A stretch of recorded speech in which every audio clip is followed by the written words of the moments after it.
To learn about the off-grid lifestyle and to be inspired to live your dreams, click subscribe so you don't miss anything. Hit the bell notification. So it's been 7 days since I got the chainsaw and 6 days since I got the manual log splitter, which I'll show you here in a little bit, but it's sitting right there. In the 7 or 6 days since we've gotten those two items, I think we've made a lot of progress on firewood. When we started, we had about 8 feet, which would be right where this section is here. So the front section you see, that's 8 feet roughly, maybe a little less. It was only, I don't know, 3 feet high, probably about the same size as this front one right here.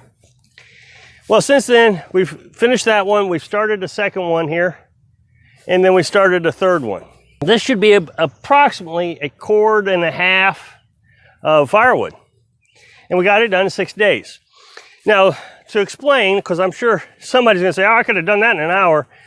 This is all deadfall. It was either a dead tree standing or it's laying on the ground. Now, we also got this laying over here that we still got to split up.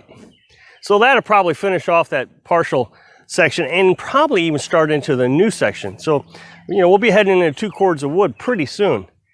We're going down there with a 14-inch chainsaw. It's not a powerhouse or anything. It's only 38 cc's. Something easy that I can handle. I don't get tired out too bad. And then I take my wagon. You can see the wagon right there. And then I drag it up about 5 logs. One of these logs here, about 5 logs at a time. And I pull it up, go back down, get another load. We split the wood right here with our manual log splitter. Completely off grid on the manual log splitter here. I showed this about 6 days ago. This is really nice. I enjoy this. Carolyn even uses this. There's handles right here. And you just put them in this jack hole. There's a second one here also. And you just pump it. Works great. 10 tons, lots of power. Not hard to operate at all. So I feel like we have plenty of wood to get us through the winter.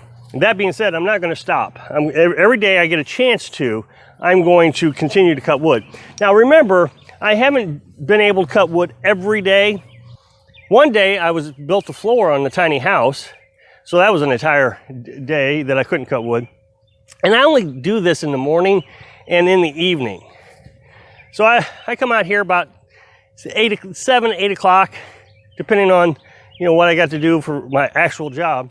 So I go down in the woods with chainsaw, cut wood, and then I start hauling it up. And then in the evening, Carolyn and I will come out here and we'll start splitting the wood. So we only work maybe 3 or 4 hours a day. We're not working really hard at it.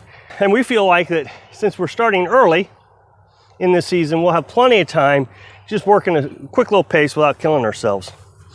Now, the only real trees that we've cut down is just trees that we wanted to get out of the way just to enhance the property, the visual aesthetics of things.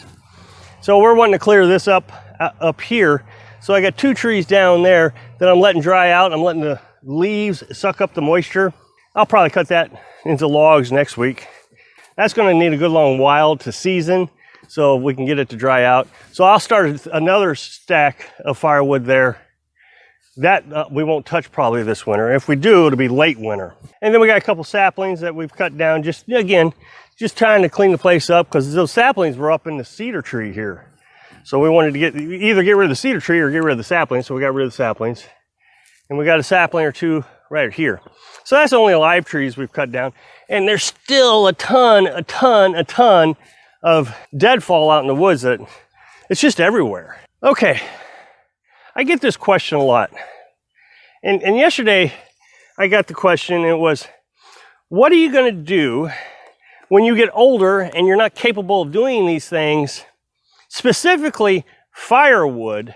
And then she turned her question into a statement. Just saying, so basically she was saying that all the effort that I put into this is going to be futile in a few years because I'm going to be too old and won't be able to do this.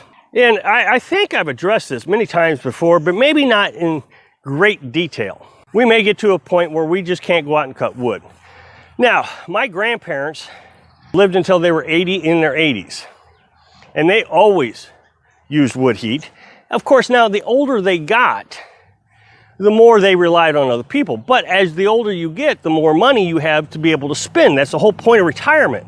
You save your entire life so you can have a retirement so you don't have to work as hard when you're in retirement. Of course, Dad would help out when he could. I helped out when I could. The older my grandma got, she went blind. So she would sit out there at the log splitter, and she'd just run the log splitter back and forth, back and forth.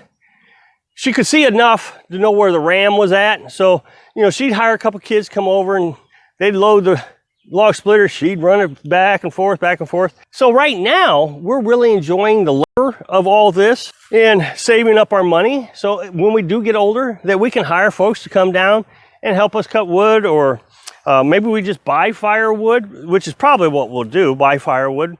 And of course, yeah, it gets a little expensive, but that's what retirement is for. You save all your money, so when you get into retirement, you can't afford to do these things. Now, the other thing is we are going to have backup propane heat. We have backup propane heat in the camper, which has been our primary source of heat for 3 years now. And we won't change that. What we'll get is a little blue flame heater, and you just hang that thing on the wall, then you use propane to fuel it. What we'll do is we'll get one of those 100-gallon tanks or whatever they are, and we'll get 2 of them, and we'll cycle them out. When one runs out, I'll replace it. Then I can get a little dolly and wheel up the truck, get it filled. And again, if I need help, you know, I can hire someone to help us. Somebody was saying, you're never going to be able to cut that grass when you get older. It seems to me that people really overstretch their imagination when they look at the off-grid lifestyle. People nowadays live in homes in their retirement and have to cut grass. Now, they may not be able to cut grass. What they do is they hire some 13-year-old kid, at least when I was a kid. I started cutting grass when I was in 5th grade. And you hire a kid to come out and cut the grass. Now, right now, we have a push mower because it was the most cost-effective thing to do, so we could get started on other aspects of our life. But if I get to a retirement age and I can't use the push mower anymore, of course I can get a riding lawnmower. Again, that's what you save your retirement money for. And so you can buy things to make your retirement easy. So you don't have to work as hard. That's the whole point of retirement. Pumping well water into the IBC tank is what we currently do, which has been a big concern for a lot of folks. How are you going to do that when you get older? Well, when I actually hook it up to the house, I'm not going to have a lot of issues here. First of all, right now I run it off the generator because I don't have a big enough inverter to run it off solar panels. But I can go buy a bigger inverter, which I will buy when we get into the tiny house. And that inverter will be able to pump water right into the IBC tank.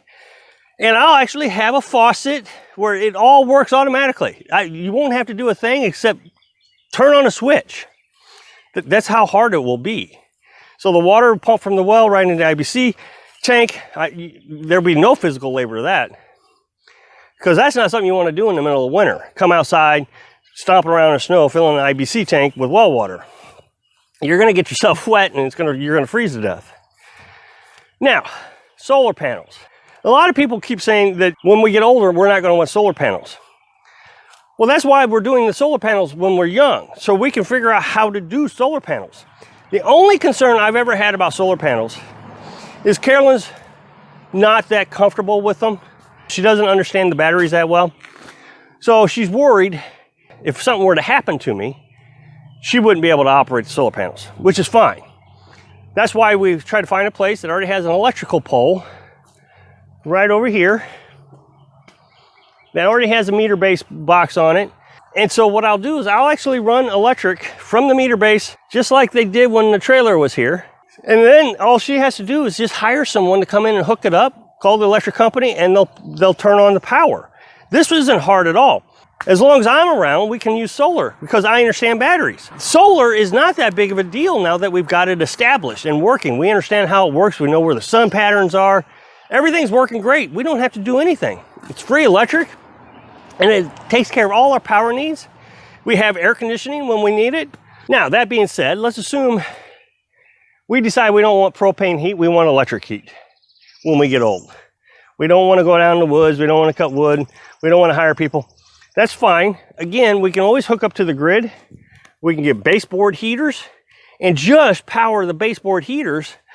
Remember, this thing's real tiny, so it's not going to take a lot to heat. So we'll get baseboard heaters and we can power it from the grid and then run all of our other electrical stuff straight from the solar panels. Talking yourself out of living your dream because you're afraid what's going to happen in the future, all you got to do is plan for the future. As I'm setting things up, as I'm doing things, I'll always think, okay, I got to make sure that I have the ability to hook up to the grid if something were to happen to me. That's all I got to do. So I'll put a breaker box in the house, and only the thing the electrician will have to do is come up to the back of the house here, disconnect the inverter, which comes off the solar panels, and hook up the power from the grid. It's going to take him all of a half hour. I'll have it all set up, so that's all that he has to do. So as you build your dream, just build your future into your dream. I hope I can continue to inspire you to live your dream without the fear of growing old. Thanks for watching.